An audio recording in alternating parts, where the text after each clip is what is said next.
Well, I brought this up here because this is show and tell, okay? This guy makes a This guy makes an appearance toward the end of the poem. It's a bone I picked up in Iowa on a walk by the river, and I have it sitting on my desk, and you can see it sort of looks like a little guy. And the thing is, and I won't do this, every way you turn it, it looks like a little guy, or it looks like something. It's, again, that's that whole metaphoric bones thing, right? We're always looking for something like us in here. So that makes... So he shows up at the end.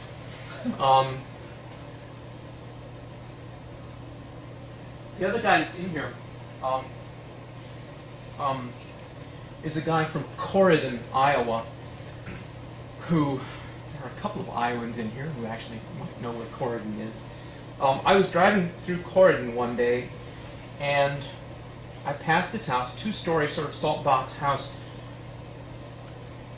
filled with writing in black and red spray paint.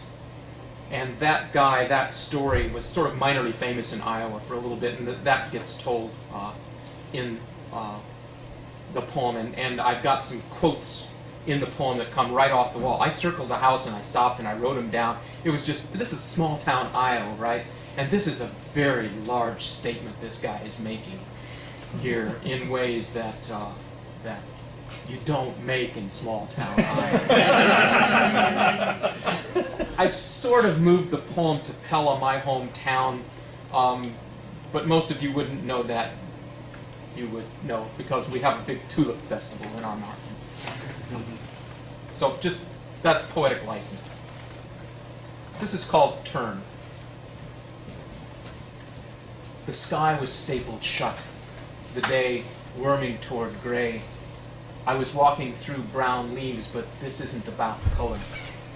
It's about the flat curve of spine I found in the grass, an arch of coyote or maybe dog, one about the one vertebrae I brought home as a keepsake. And today, my cat wants her chin rubbed so badly she's fallen off the chair. Made a fool of herself in front of me out of need. Like the man who moved to town but found no one would love him for fixing the rickety house he bought, even though it was an eyesore, even though we thought it was a good idea. But forget his fussy balconies, his gazebo and lattices and pink roses. Forget our petty city council, the voluptuousness of government, the new appraisal he wouldn't pay, hand-delivered by the cops.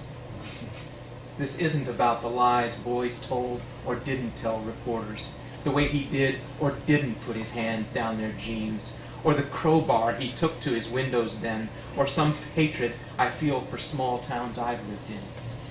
People all over the world make lives in small places, load their donkeys, wear their hats, cross the river to market and back, but forget the donkey, the air full of implosion, the Bible verses he sprayed red and black on the siding. Give them sorrow of heart, O Lord, thy curse unto them. Let death seize upon them, let them go down quickly into hell, for wickedness is in their dwellings. God bless America. This isn't about the absolute angles of our streets, the maps small towns are always misplaced on, or our big spring tulip festival, or the holes we dig the way our fathers dug them, or the way we crawl into them. This is about the last red words we wrung from him, the confession blotched on the alley side of the house. I am not a queer, I am not a faggot.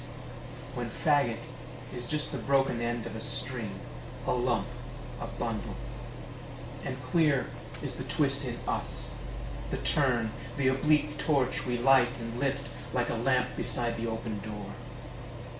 Think of the bone I found as a representative of all bones, a congress of one. No matter which way I set it on my desk, a face looks out. The Lone Rangers, a buffaloes, a Spanish pilgrims under a wide-brimmed hat, a prize fighters, a dogs, a one-eared rats, and ascendant angels.